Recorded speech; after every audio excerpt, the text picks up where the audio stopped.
Hello, everyone. This is Sinema77, horror cult film lover. I'm back with another movie review. Well, we already talked about the first one. We talked about the second one. Now it's time to talk about Night Eyes number three, the third in the series, which, there's only four of them. And I got to be honest, as much as I hate to say it, after looking at this movie again, which, in case if you're curious, I do believe the whole movie is on YouTube. You can watch it for free on YouTube. And yeah, you can kind of start to see why they only stopped at four. And, you'll definitely understand when we get to talking about the fourth movie, but here we go. So, all right, well, the first two movies did pretty well, you know, direct to video, not shot on VHS, but direct to VHS. And I'm still wondering if one day we're ever going to get, like the series released on Blu ray or at the very least DVD, get like a set of them. Ain't no telling, but maybe, maybe not. But so anyway, so yeah, Andrew Stevens decided he was going to make a third movie. This time, he's he wrote the story, co-wrote the script, uh, produced the movie, directed the movie, and returns as security guard Will Griffin. Now, I think a lot of people, well, I don't know about a lot of people, but I'm sure some people were probably disappointed by the idea that I think they figure with each Night Eyes film, if they kept making more of them, that it was going to be kind of a James Bond situation where every movie there would be a new girl, you know, because the first movie you had Tanya Roberts, the second movie you had Shannon Tweed, and so I think people were probably like, well, who's going to be the next one? Well, it turns out that the new Night Eyes girl for Night Eyes 3 is Shannon Tweed again. But this time, she's joined by her sister, Tracy Tweed, who was also a model. Sorry, the two of them had modeled together for Playboy and things. And Tracy Tweed had been done a few movies herself. Uh, the one that I remember most is Night Rhythms. I'll get around to reviewing that here before too long. But so oh, and also too, if you've never seen the movie, if you're sitting here thinking, "Wow, man, does that mean Andrew Stevens gets into some crazy three-way action with both Shannon and Tracy Tweed?" No, that doesn't happen in this movie. Um, Basically, it's just I think it's going to be kind of off-putting to some people when they first watch the movie because ultimately because if you see part two, you realize Shannon Tweed is just she's herself again. She's just playing a different character. In the second movie, she was Marilyn. In this movie, she's Zoe Clairemont. And the movie opens up. You see this kind of intense kind of fight chase scene going on and stuff. And then you realize that it's a scene from the TV show, which I think it was called Sweet Justice, that Zoe is the star of, and Tracy Tweed plays Dana, her co-star on the show. Now, even though the two are sisters in real life, we find out that in this movie that Dana and Zoe they're kind of at odds with each other. Sorry, my throat's a little dry. Zoe is the star of the show. She's kind of the face of the show and everything. And Dana really wants to. Basically, Dana is kind of playing second banana to Zoe, and she doesn't like that. She wants to basically be the star of the show, and they have the producer of the show named Edgar, who is basically Dana is having an affair with, to try to get she's with him trying to get her more into the show and give her more lines, give her more screen time, kind of beef up her character, and she's tired of like Zoe always getting all the attention and things like that. So um then of course, we're introduced to our hero, Will Griffin, Andrew Stevens returns from, the first two movies. And we find out that the Night Eye security business has gotten a little bit bigger than in the first two movies. Because in the first movie, pretty much he ran the business out of the garage in his backyard with his brother. The character of Cassidy even mentions that. And then in the second movie, pretty much there wasn't really much of a business so much to speak of. It was just kind of Will operating the whole thing out of the back of his van for the most part, it seemed like. And so, you know, now they have kind of a business office and he has a secretary and it's pretty much a legitimate business. And this character of Cassidy, he comes in and he's all like, hey, he's flirting with Will's secretary, and she's just kind of, yeah, kind of, oh, okay, yeah, what do you want, and all this, and she's like, well, Cassie's like, well, is he here? And she's, yeah, he's upstairs, and it's like, hey, hey, Griffin, and I was like, the answer's still no, Cassidy, because we find out that uh, basically what it is Night Eyes is just Will Griffin's small, private kind of, security company, whereas Cassidy is very much a very big, kind of flashy security firm, and they handle like all the big names in Hollywood and music people, movie people, and all this other kind of stuff. So Cassidy doesn't really want any kind of competition. So his whole thing is he wants to buy out Will Griffin and make him just close down his operation. So anyway, so Cassidy makes an offer, trying to buy out Will's um, company, his firm, which he still doesn't want to sell. And so he's about ready to go home, and his secretary's all like, "Wait a minute, I made some brownies for your daughter." We find out that Will and Marilyn from the previous film, the two of them, they were together for a while. They had a daughter, and they separated. And so Will is like, "Hey, how come you never make any brownies for me?" She's like, "Well, then you get fat and lazy, and then I'd be out of a job." So he's laughing.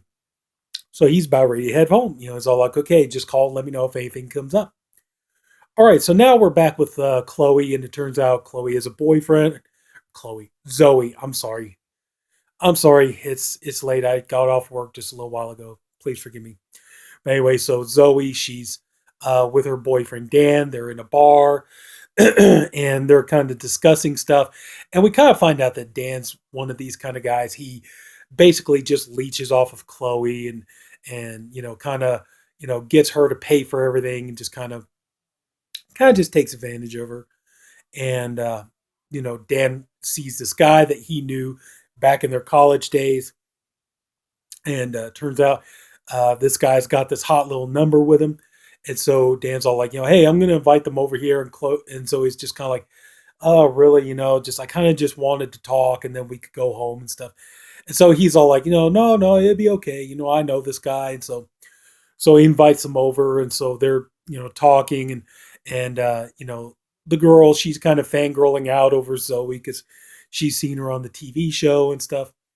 And they decide to go back to Zoe's place to have drinks and everything. And so they're having drinks and all this other kind of stuff. And this girl decides she's going to put on a strip show for Dan. And Zoe's just kind of like, she's not into this whole thing. She just wants to pretty much get ready to go to bed and just and so this guy that's with the girl, he decides he's going to go up there and try to put the make on Zoe. And so he's touching her, trying to fondle her, and tell her about how yeah, back in our fraternity days, Dan and I, we shared everything, and basically saying that Dan's going to go screw the other girl, and he's going to have Zoe, which Zoe responds by giving him a good swift kick in the balls and tells him, you had your drink, now get the fuck out of my house. And so she goes downstairs, and she tells the party's over, all of you get the hell out of my house.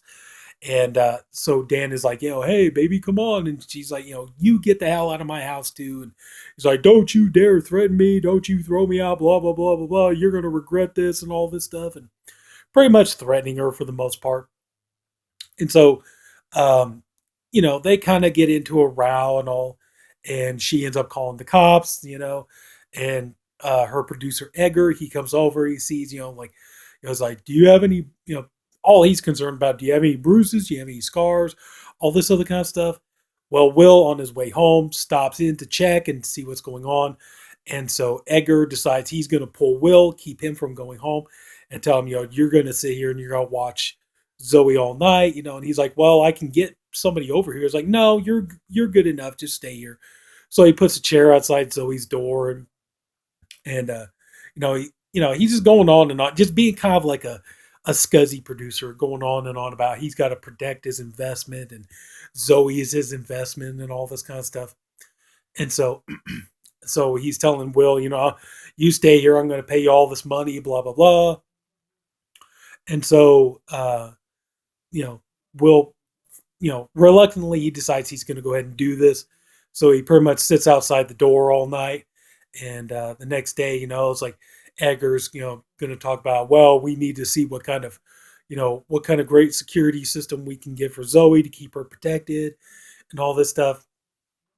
And so, we're introduced, Will finally goes home.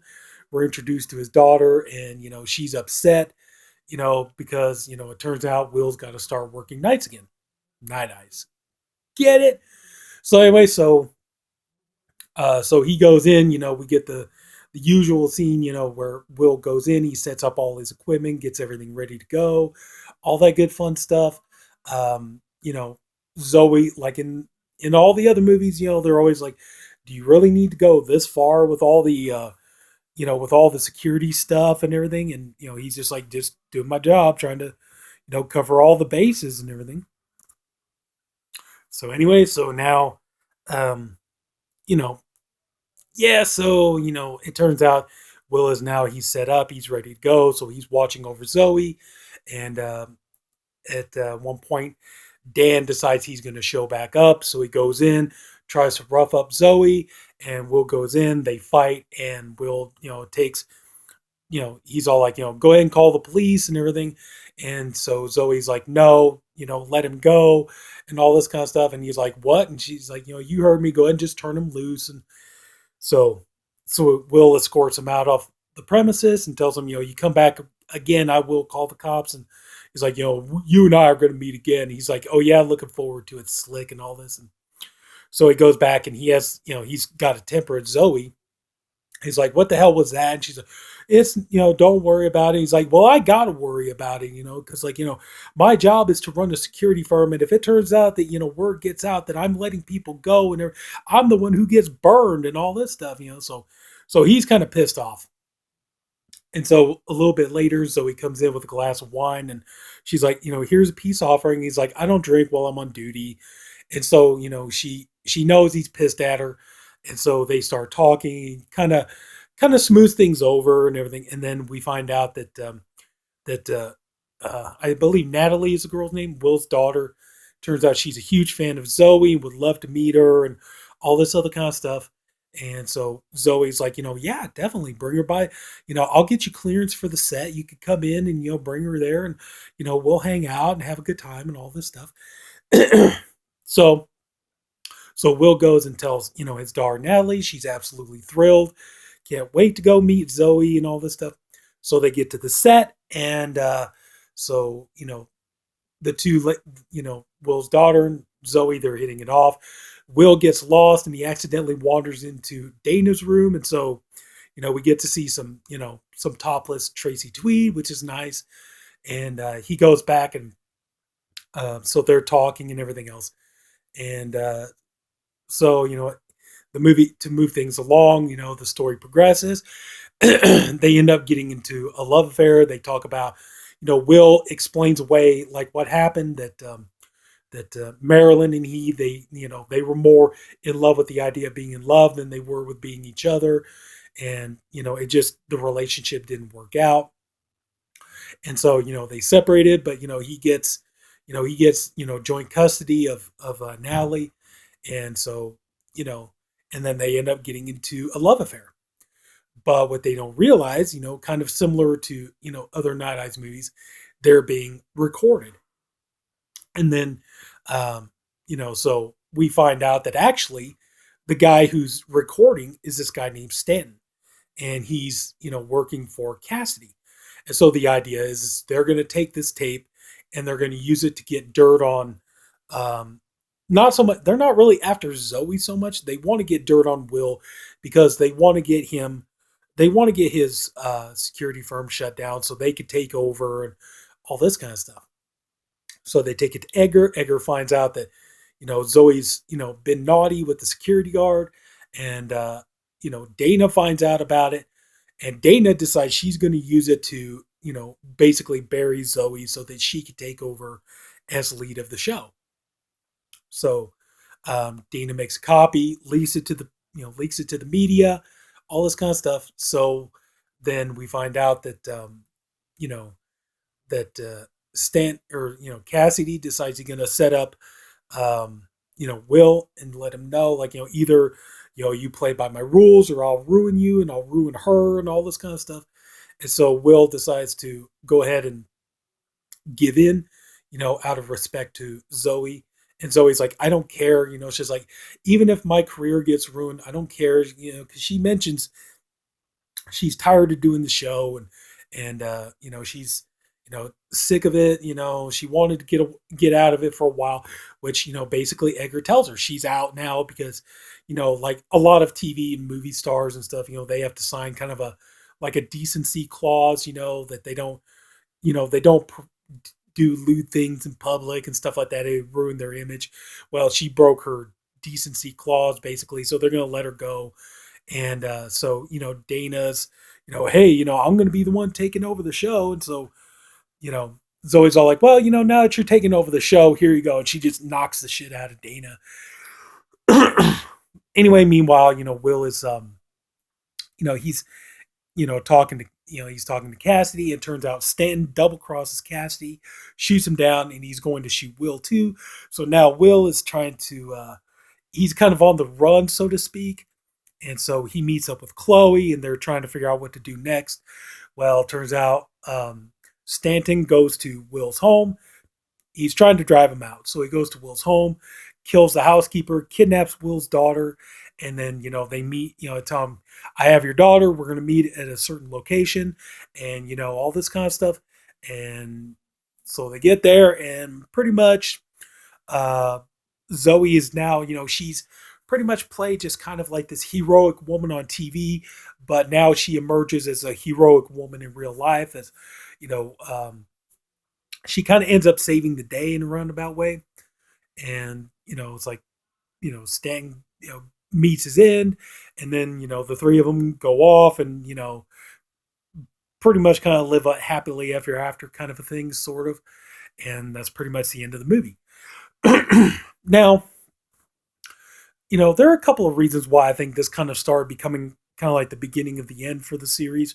And I got to be honest, I'm actually kind of surprised nobody's ever thought of, maybe rebooting this at some point. It seems like this could be ripe for, like a reboot or a remake. Just redo Night Eyes again. You could turn around and start building the series off of it.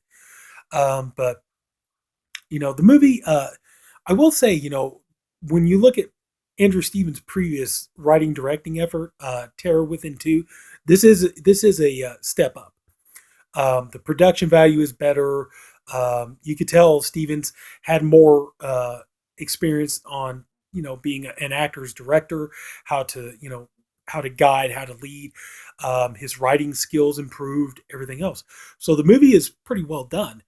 But the biggest problem that I think is with this movie is that, for an erotic thriller, the movie really focuses far more on the thriller part and a lot less on the erotic part. Like the first two Night Eyes movies, I can remember some of the erotic love scenes. In this movie, I can't remember any of them. It's just very kind of vanilla, almost kind of come and go.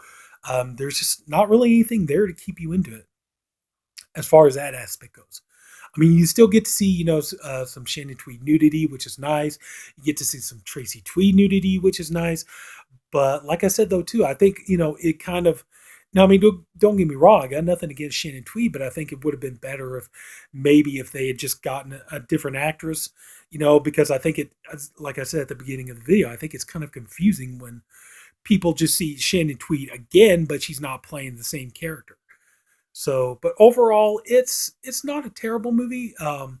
It's all right, but like I said, I think, for an erotic thriller, it kind of falls short because, like I said, this movie far more focuses on the thriller part and a lot less on the erotic part, which doesn't help. When you watch an erotic thriller, you want to, you're kind of going in for the sexy aspect of it. And this movie just kind of falls short on that part of it. But still, overall, it's not a terrible movie. It's entertaining enough. But yeah, you could kind of see the series was kind of starting to kind of run out of steam by this point. But overall, I say it's I think it's on YouTube. You could watch the whole movie for free. Watch it, see what you think. Maybe you'd have a little bit better opinion of it than I do. But that's pretty much about all I can say. Just so anyway, so yeah, that's pretty much it. We just get ready. Just gotta do one more, and then we'll have reviewed the entire Night Eyes series. So anyway, so that's going to do it. So if anybody took the time to watch all this, I thank you for doing it. I appreciate you for doing it. I honestly hope you enjoyed the video. If you did, please like and subscribe. And until then, I hope all of you are staying safe out there. Stay healthy. Take care of yourselves. You know, you know, good hope and best wishes to all of you. Have a good night.